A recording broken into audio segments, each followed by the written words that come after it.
username with someone and then they can follow me from there. That's much easier than me telling someone, hey, I'm Jonas Daniels on Beam, go press that button, then that button, type it in, then press the other button. I think where the app is super simplistic or super simple to use, has a brilliant ease of use factor of like posting videos and posting replies, whatever. It has a real problem with like letting me grow my social graph, right? Like that's the problem that they need to fix immediately. Yeah, it's funny. I'm just looking at my Twitter stream right now, and the people are basically tweeting out like, "Here's my username on me." Did you just see Zach's? I just saw Zach, and there's a few other people I follow. I'm going to do a Twitter quote train of people posting their usernames. So I'm going to post the exact same thing with my username. Yeah, but it's I mean, like you said, now somebody has to open the app up, find the screen to do the following, the username, and that's going to be a right roll pain, and know people aren't going to do it. But if that was just a link that I could click, that I would have already followed that already. So it's interesting that other people are kind of seeing the same issue. So it's kind of interesting. I wonder. Obviously, like you said, I mean, like we said, this is an alpha version, so maybe the next version will make this a lot easier. I mean, I think it's on an alpha or a beta. I think it's the release version, but I think they said they were bringing in some great new features soon. So I don't know what exactly that means, but I think I heard some mention of like next week somewhere, and judging by that they essentially locked invites down. So yesterday I was able to generate like 8 invites, and today I was only able to generate 3. And I don't think anyone can generate invites anymore. I don't know if you. I just did actually. I wanted you invited me, so I've only generated 2 so far, but I'll see if it lets me do any more. Yeah, we can see. Maybe there's someone in here who still needs an invite. Maybe we can post one in the chat update. I said one was John earlier. John already. Yeah. David needs one. If you have one. Yeah. Let me do that right now. So, yeah, I mean, by the way, I really like the way that you treat your avatar just now. It's true. Because you have like company internal invites. I know that Sean has some, and I know that Program has some. So, what the hell? Oh no, it says I don't know if it's like code. I don't know if that's just me or like as an entire.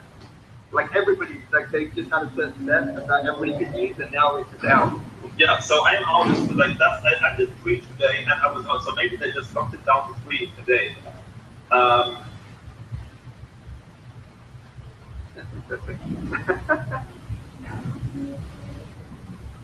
I'll send you one tomorrow, David. Yeah, David. Otherwise, what you can do, you can just go to. Oh, I can show you the design on one. Look, I can try, please. All right, I need to drop off. I got Right.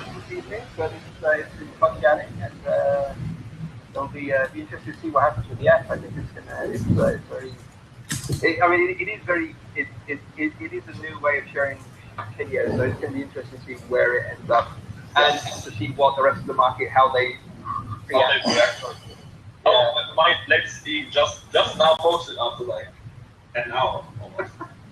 They're getting pretty. I think they're getting hammered in both traffic right now. So.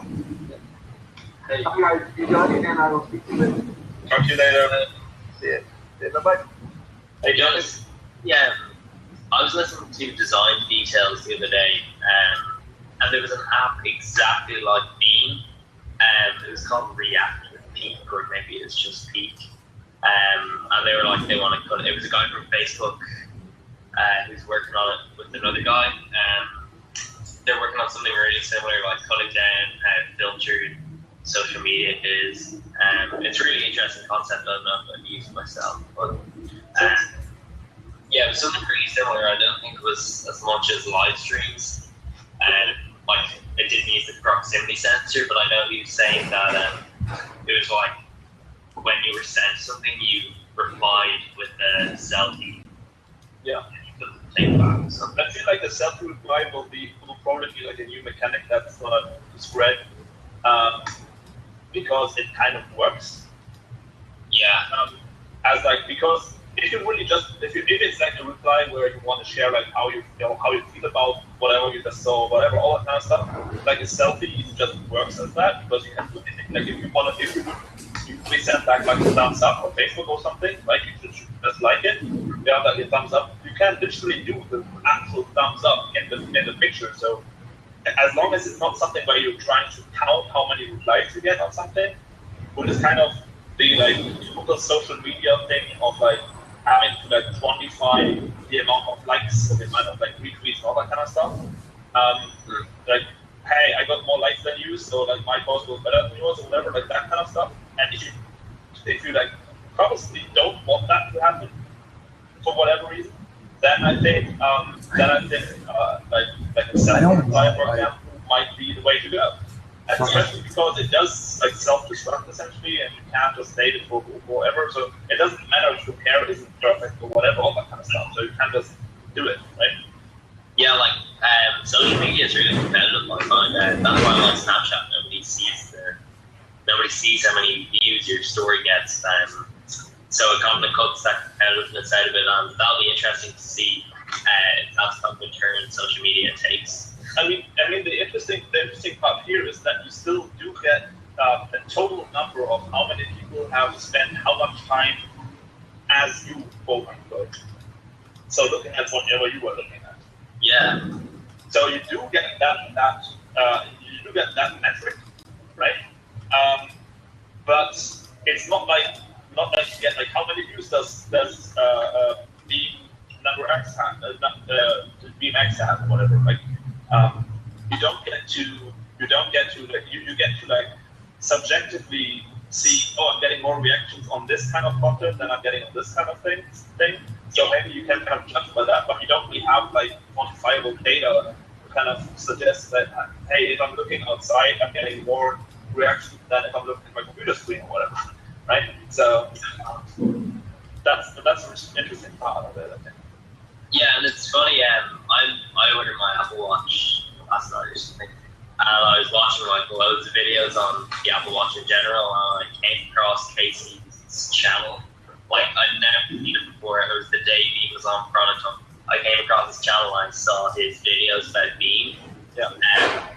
And I saw that, and that's the only way I knew him. So it's funny how I saw him the same day. But that, him being a blogger, him giving insight into Beam might be like, that's kind of a different way that like lots of startups do, like podcasts and they do blogs. But I haven't seen a startup do blogs. Maybe there is one, but I haven't seen one. So that might be interesting kind of content marketing.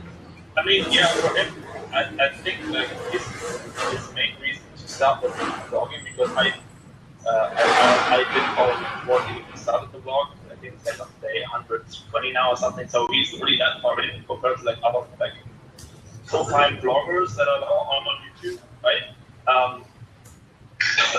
He said he was starting it because he had so much other stuff to do and kind of wanted to make more movies essentially. So he forced himself to make a movie every day, so that became a blog. And obviously he's using that to promote the app now, and he has like a huge following through the blog and through other stuff that he did previously. So I don't know, like it's